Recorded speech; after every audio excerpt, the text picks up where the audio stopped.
The Arab street is alive with protests because of this Gaza hospital blast. And so is the Israeli street. And that's the other thing.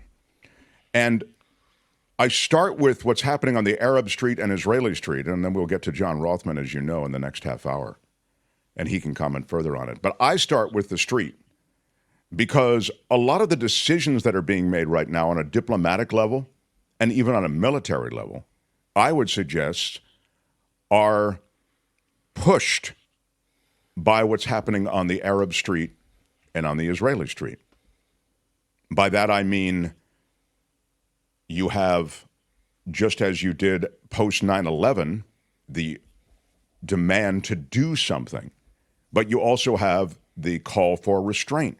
Those things do coexist in Israel, but the passion and emotion and the pain associated with what happened with the wanton violence perpetrated by Hamas, that is very hard to stem.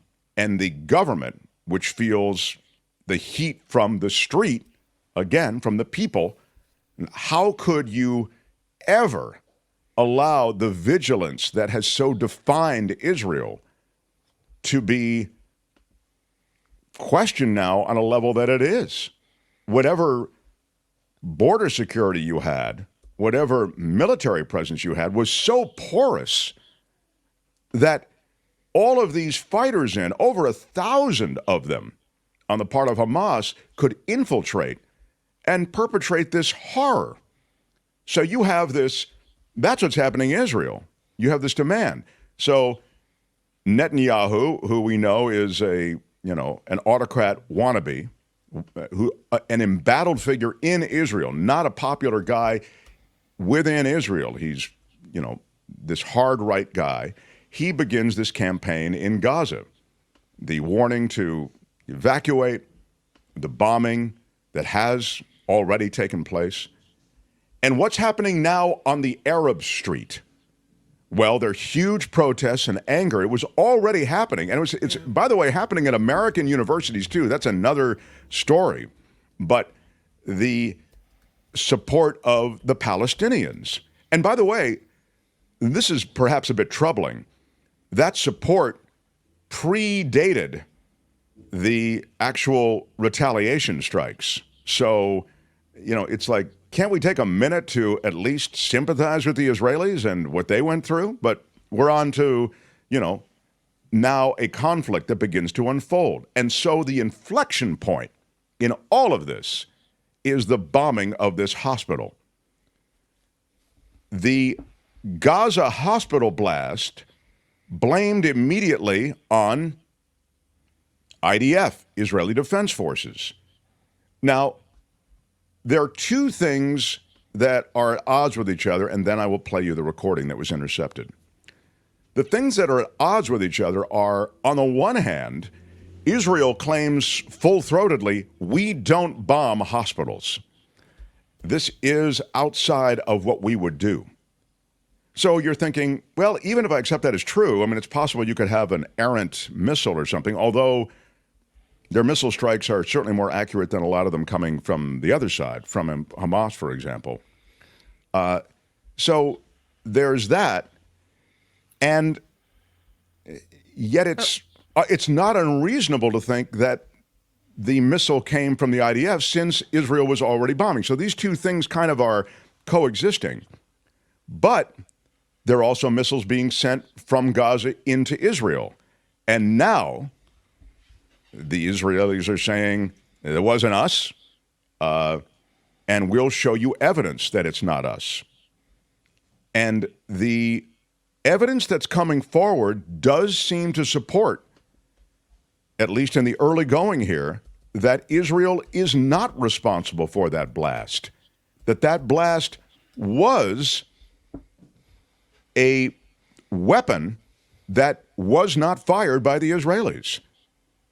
Here is the recording that is now being released, and I should say it's also alongside a lot of visual evidence, like there should be at the scene of the blast, some sort of sign, you can see it there, That's a shallow indentation.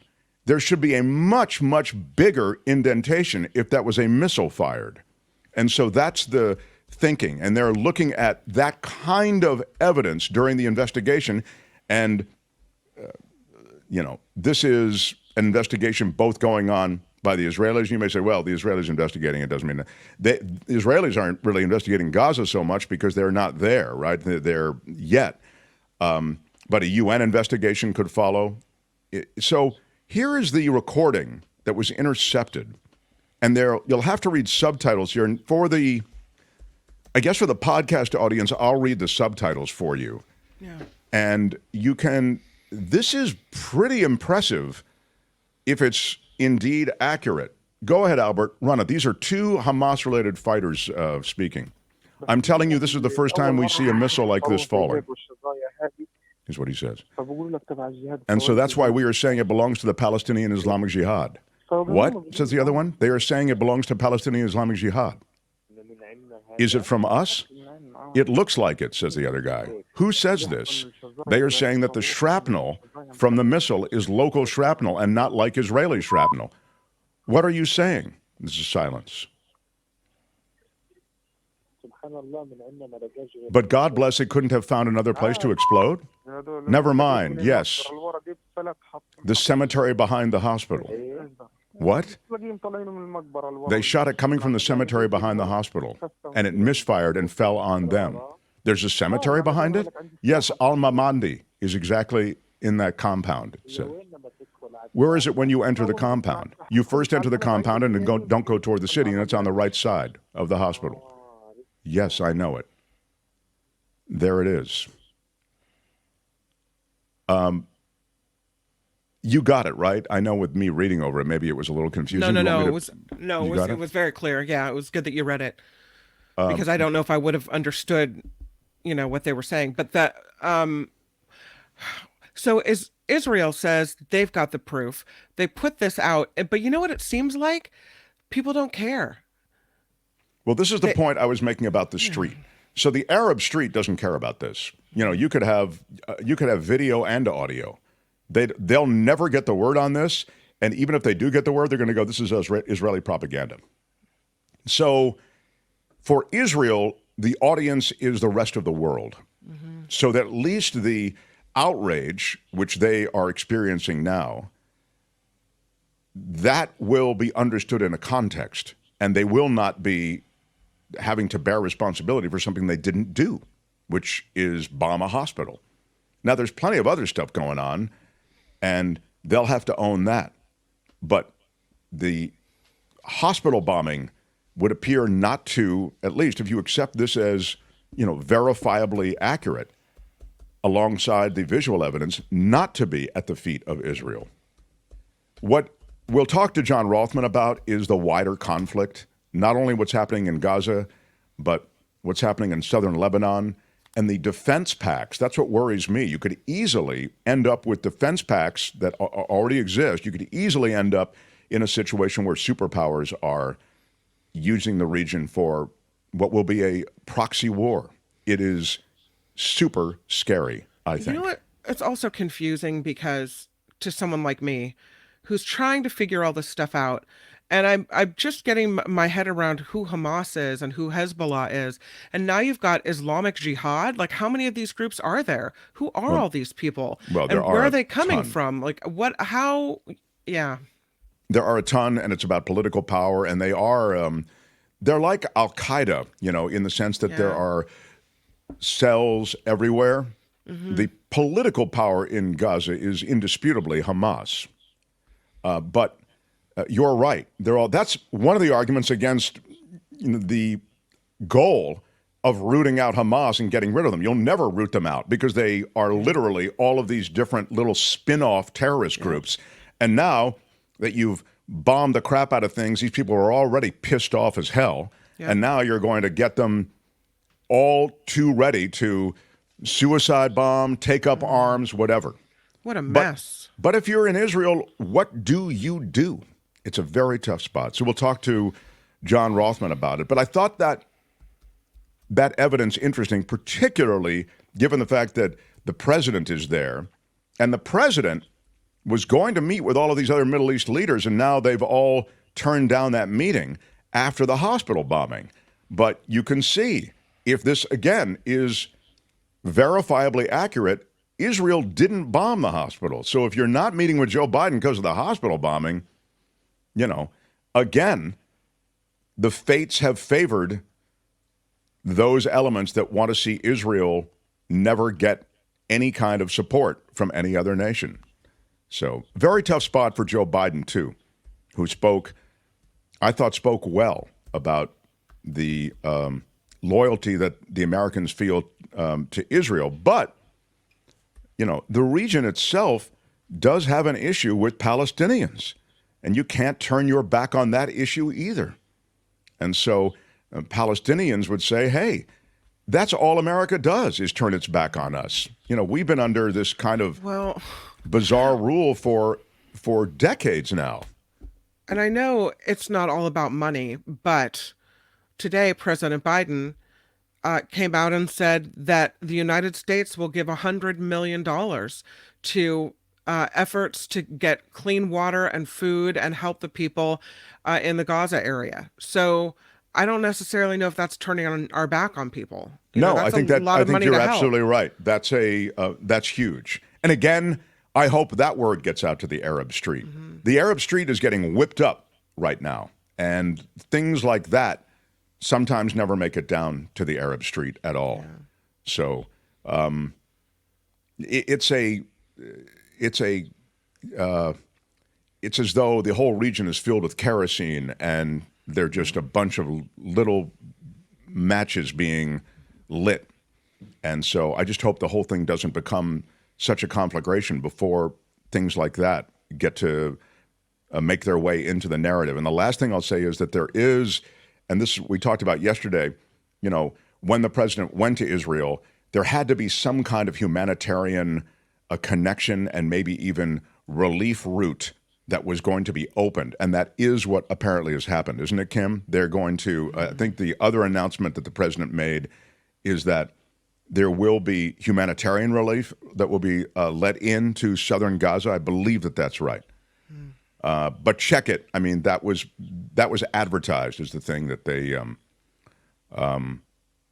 won't block humanitarian aid going into Gaza from Egypt and there are trucks lined up, ready to go. Yeah. So, what do you want to do? Go to Rothmann? I think How so. do you want to we should do a supersized news. We'll just keep the momentum Supersized going news, top of the hour. Smash the like button if you would. We try to give you as much as we can with some perspective on any number of things. Smash it with your iron rod. I mean, who else is giving you the state of education in California, the situation in the Middle East, and then the 6-team parlay that the guy is trying to get out of prison with? I mean, come on, that's pretty strong, everybody. Smash the like button for that. Mark Thompson Show. The Mark Thompson Show. This guy's book is Into My Home. Where do I have it over here? Yeah. Icon of Evil, it's called. And when it comes to the Middle East, he has a tremendous reservoir of knowledge, and he can help give us some sort of framework with which we can deal with what's happening. Here's John Rothmann, everybody. John does the podcast Around the Political World with John Rothmann. It's a daily podcast.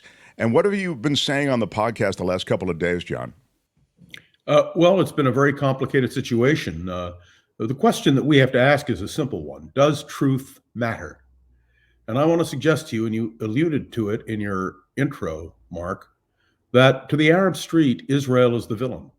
That's all there is to it. There is no alternative. And so the facts don't matter. And it's true that a terrible thing happened in Gaza.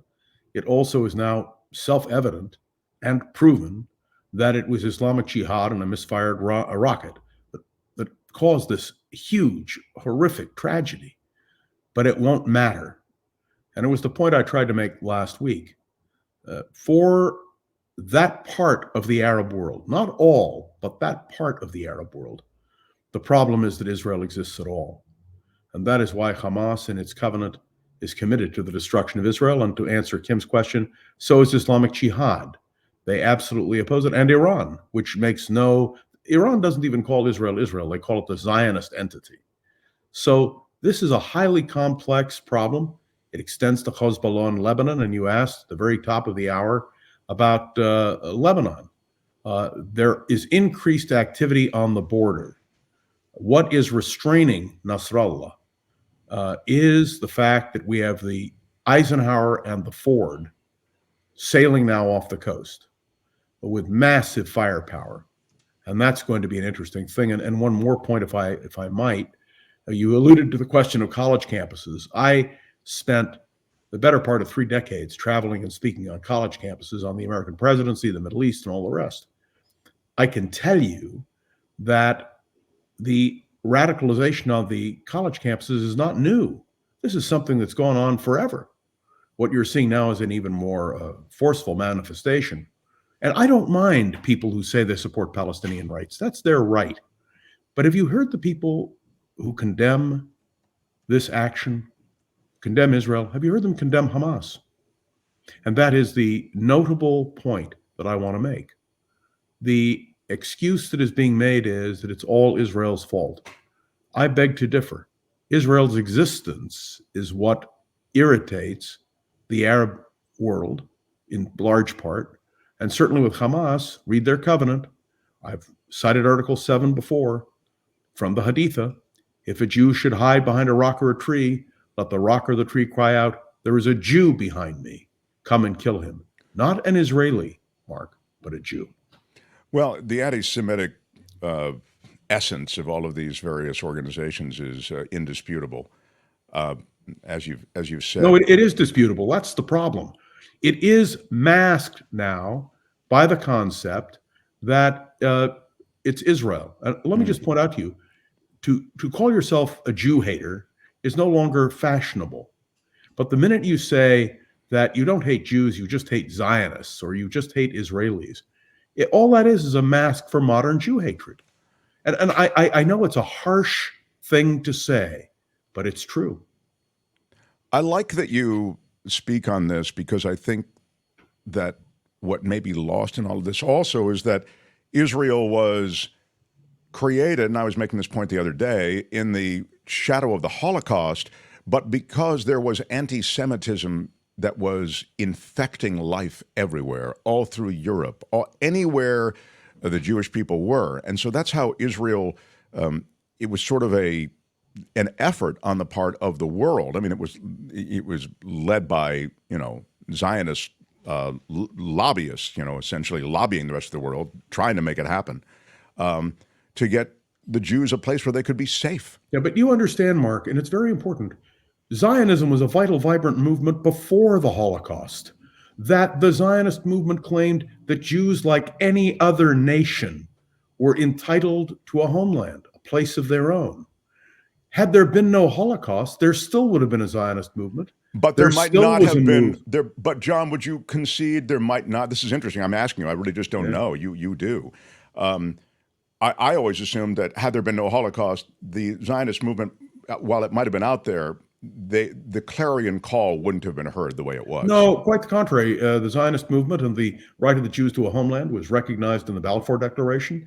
It was also, which was 1917, also by the League of Nations mandate over Palestine, which the League of Nations gave that mandate to the British in the 1920s. It was a recognized movement. What Hitler did was convince the world of something that is, well, so tragic. Without a homeland, the Jews were defenseless. The borders of the world closed to the Jews. They had no place to go. And I know that Joe Biden has cited Golda Meir's comment. This is our home. We're not going anywhere. Yeah, I heard that today also. And that, by the way, is the same statement made by an Israeli general who probably doesn't know that Golda Meir said it. The questions I get, and I want to sort of offer them up to you. One of them I forwarded to you, by the way. I hope you saw it. Oh, you did? Yeah, you did. What was that one? Was what related to? Do you recall it? That was the question about Jordan, and why won't Jordan or Syria or Egypt open their borders? And Well, the answer particularly is Jordan, I think, for its proximity. Go ahead. Yeah. remember that already 80% of the population of Jordan is Palestinian. Jordan is an artificial state created when Winston Churchill drew a line on a map. And the Hashemites want to keep Jordan Hashemite. It's not called the Palestinian state of Jordan, it's called the Hashemite kingdom of Jordan. And so they don't want refugees. The same thing, by the way, applies with Egypt right now with Rafah. Why aren't they opening up their borders? Why aren't they letting them in? Because the Egyptians do not want the Muslim Brotherhood, Hamas, back in Egypt in force. I mean, it's a sad, tragic moment. This is exactly right, but it creates a situation for Israel that's even more problematic. Because you're dealing with Gaza, and it's the last thing you want is to have to administer to Gaza. You have to play events after you finish this, right, John Rothmann? After you've finished rooting out Hamas, whatever that means. I mean, I think they really do want to root out Hamas. Yeah. Remember, after Mark, you've decapitated Hamas, you have to deal with Gaza. There has to be a way to manage it, administer it, and they don't want to occupy Gaza, the Israelis. Of course not. Let me explain. Gaza was occupied by Egypt in 1948. And the Egyptians controlled Gaza. They had a governor general there. They had their military there. And then in 1956, there was a war, and Israel took Gaza. And then the world said, give Gaza back to Egypt, and we'll make sure the borders are quiet. And Israel was concerned, but they did it. And then in 1967, Israel took Gaza in the Six-Day War. And they held Gaza. And finally, Ariel Sharon, the former prime minister of Israel, decided while he was prime minister to say to the Palestinians, here, take Gaza. Do with it what you will. And I want to differentiate something. The Palestinian Authority and Hamas. In an election in Gaza, Hamas defeated the Palestinian Authority because the Palestinian Authority was thoroughly corrupt. And then Hamas took the Palestinian Authority people and killed them. They threw them off the tops of buildings. You can Google it and you can see it. Now Hamas controls Gaza. And the idea that Sharon had was, let Gaza become the Singapore of the Middle East. The world was prepared to give aid. They were willing to expand the Gaza port. By the way, I've been to Gaza many times, and I can tell you the beaches there are spectacular. The resort possibilities were amazing. But do you know what the Palestinians did? And I'm saying now the Palestinian Authority did. When they took over Gaza, there were hothouses to grow orchids and so forth. Major industry. They destroyed the hothouses. Why? Because they said they would rather see the land in flames than rebuilt by Jews. I know this is harsh. I know it's difficult. I know how horrific it is. But who will rule Gaza?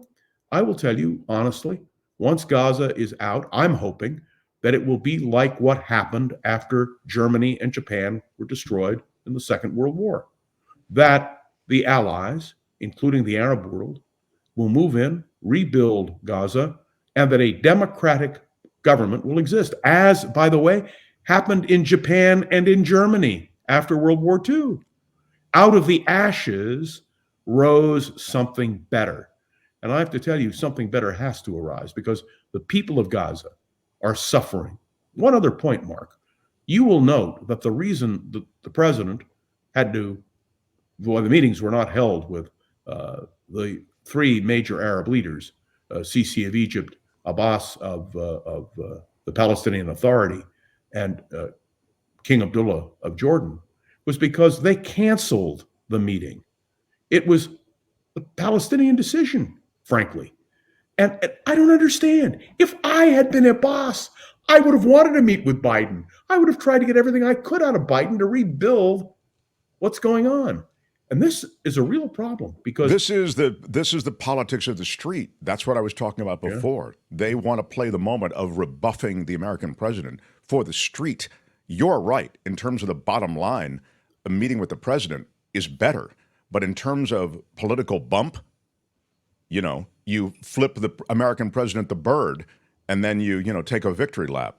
I want to ask you about these questions that are coming in. I want to know, says John, how John feels about Israel blocking aid to the civilian victims in Gaza. You know, Israel isn't blocking aid. yeah, I don't quite understand that Hamas question. is blocking the aid. I mean, you have to understand, the Israelis are willing to provide aid. Who is closing that opening right now? The Egyptians and the Palestinians. It's not the Israelis. The Israelis don't begrudge the Palestinians who live in Gaza aid and support in terms of humanitarian aid. Well, John, And by the way, John, to be fair, they don't that border, that southern border, is not open for any reason, humanitarian aid or other, on the Israeli side. No, either, but it is has been. Oh, you're saying in the Of past course it has been. Okay. Why is it closed now? It's closed now because of terror. Sure. Please, No, I get it let now. us Right. remember. It's hard to remember things. What happened less than 2 weeks ago in Gaza and in northern and in southern Israel? That border was open. People were coming through. I mean, do you understand? Yeah, to be fair, you're allowed to close the border after you've just been infiltrated and a bunch Absolutely. of your inhabitants slaughtered.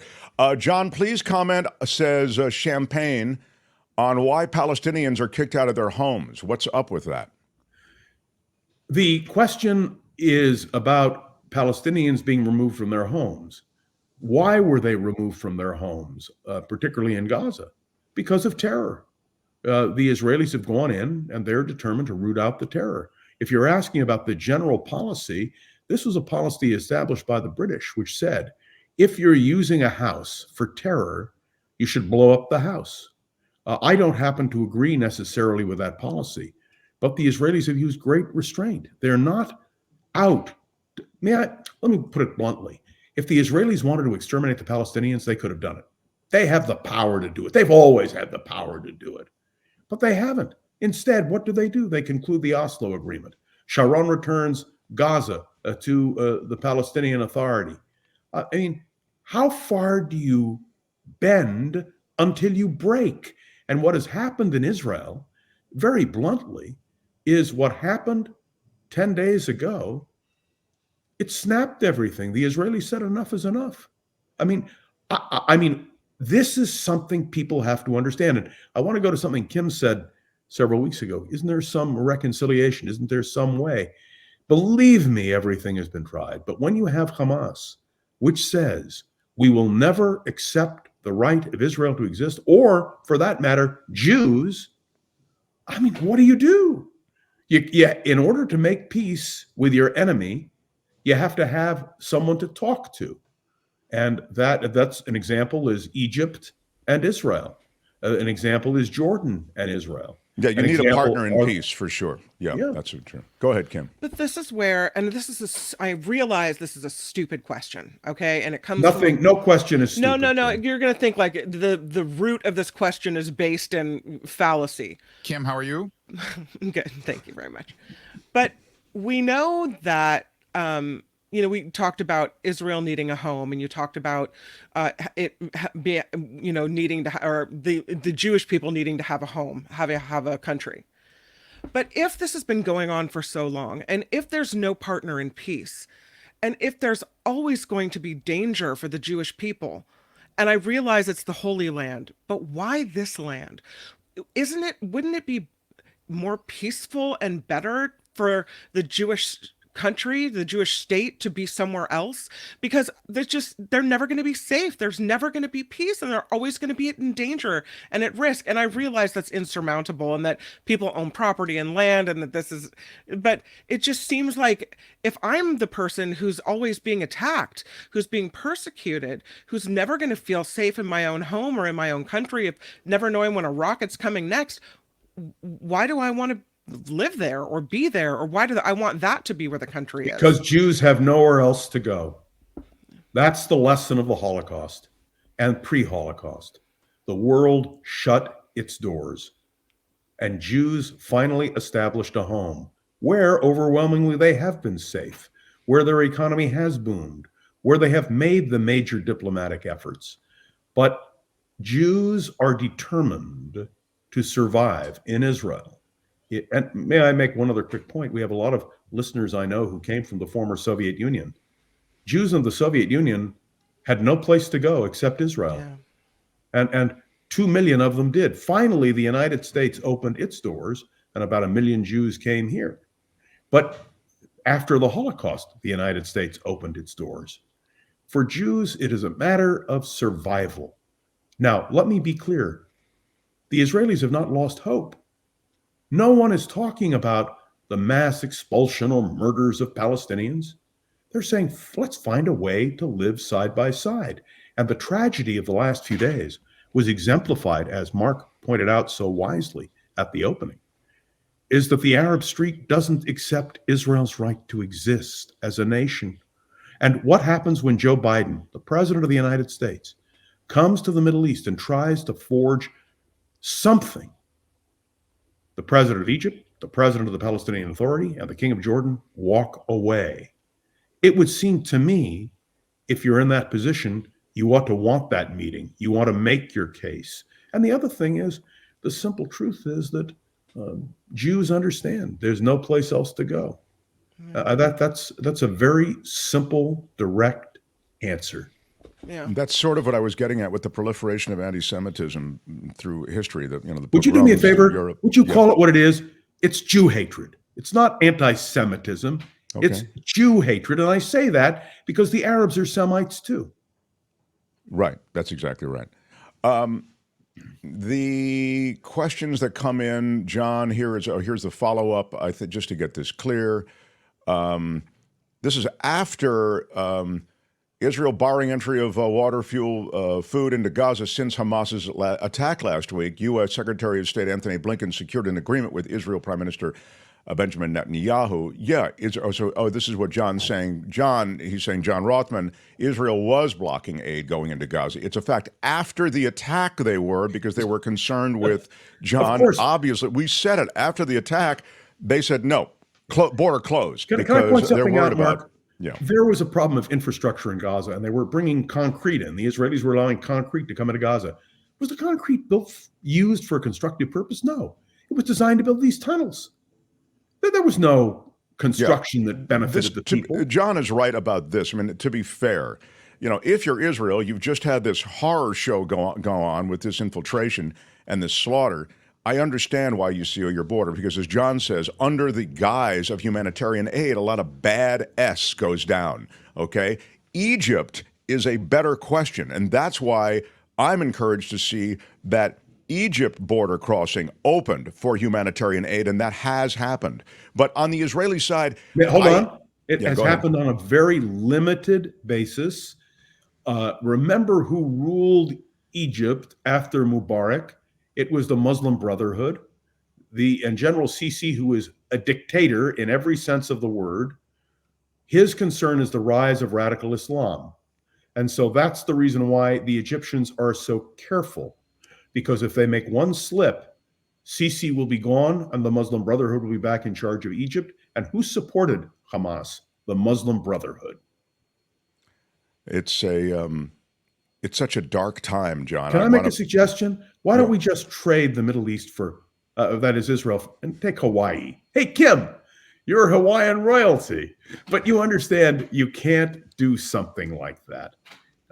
If you did, it's as crazy as saying, how come the fill in the blanks can't go somewhere else? You know what I mean? I understand it. Yeah. I totally get it. But it's just, if I'm Jewish and I'm Israeli and I'm living there and this place is a powder keg and I never feel like, and you said they have been safe and good economy and whatnot, but it just feels like through my whole life, every time you turn around, there's some type of conflict in this region, in this area, and it never feels like there's real peace. Like, you're right. I'm thinking last night That's why Israel has an army. It has one of the most effective armies in the world. But you constantly have to fight. Yes, that's right. You have to fight for your, yes. Israel has to fight to exist. And that's all there is to it. It's exhausting. I feel but like the idea, I think, sorry to interrupt, Kim, but I think the idea underpinning all of this is wherever you move the Jews, there's going to be trouble. They're going to be fighting for existence because there's so many Jew haters out there. That is the reality. Yeah. And so go ahead. It's not a question of moving. I get it. Yeah. The land, got it. I mean, everybody's got, if I go back Right. far enough, I've said this the other day, this depends on when you walked into this movie. And you have to have seen the whole movie to Right. really be able to put this in any kind of perspective. And most young people haven't seen the whole movie. And there are a lot of biases here that are underpinned by religion, et cetera. But the true horror of, I think, yes, being Jewish in that region, it's really rough. And by the way, last thing, wait. John, you'll book me up. People are leaving Israel, by the way. People are. People are scared. Do you understand it's not just that region? Do you understand that in the United States of America, security around synagogues, Jewish community centers are at record highs? And that is also something you have to think about. Well, look at what happened in the Pittsburgh synagogue slaughter and the Jew hating and slaughter that goes on all over And think America. about the irrationality when in a suburb of Chicago, a little boy who is a 6-year-old kid. Muslim is killed by someone, by the way, I just heard this morning, who listens to right-wing radio and hears the constant barrage of anti-Muslim rhetoric, and who went in and killed this little boy. I mean, I don't know. You can't prevent hate, but I do want you to understand, in my mind, hatred is not sacred. The problem with Hamas and the radical Islamists is that hatred is sacred. That's what they teach their children. May I tell you quickly a story? When I first went to Israel in 1968, I saw the textbooks which were used in Egypt and in Jordan, and they would teach math. And let me give you one of the math problems. If you have 9 Jews and you kill 8 of them, how many do you have left? I actually have a book of those kinds of lessons that were taught. When you teach people to hate, what you're seeing now with this terrible business in Gaza, no matter what the truth is, they're still taught the same irrational lies. And frankly, they become part of the life and the fabric of what younger people think. It's so sad, I can't even begin to explain to you the feelings that I have. Before we go, can I bring up this comment We're from way late, Sherry? but yeah, go ahead. Sherry writes, and this I bring it up because I was really surprised to hear this too. She says, I was shocked to hear that Israelis all have safe rooms in their homes. And this kind of goes to what I was saying is, this is the way you have to think, and this is the way you have to live, and you never have a moment's peace. You have to always think, how am I going to be safe if they come and try to attack me? How am I going to have a safe room? I have to build somewhere to protect my family. I mean, Israelis have gas masks because if you remember, when Saddam Hussein rained 39 missiles down on Israel, he had threatened to use gas. So Jews in Israel and Arabs in Israel went into safe rooms with gas masks. In the end, Saddam Hussein did not use those kinds of weapons, but that's a simple reality. You're right, Kim. It's not a nice way to live. Right. But in Israel, they are so glad they have a haven. They have a home. They have a place they can call their own, where they can build a civilized society, where their children have educational opportunities, where, frankly, Israelis lead a relatively normal life. Well, And I mean, I think you've made the point well, John, and of course, when you appear with us again next week, I'll give you all the email and the questions that are showing up here about. We don't have time for questions about the dysfunctionality of the Republicans in the House of Representatives. Well, I'm telling you, you've taken all your time on the Jew hating. I don't have time for there's so much of the Jew hating. So we've been talking about the other Jordan. We didn't get to Jim Jordan. So you mean we didn't get to the other side of the Jordan? Oh, very well done, sir. Love you, John Rothmann. All the best. Thank you. We'll talk to you next week. Okay, stay in touch. Bye. John Rothmann. The Mark Thompson Show. Hi, it's Mark, and I thought that was great. Hit the notification bell. You'll know whenever there's a new video being dropped, and please subscribe to our channel to help us save the universe.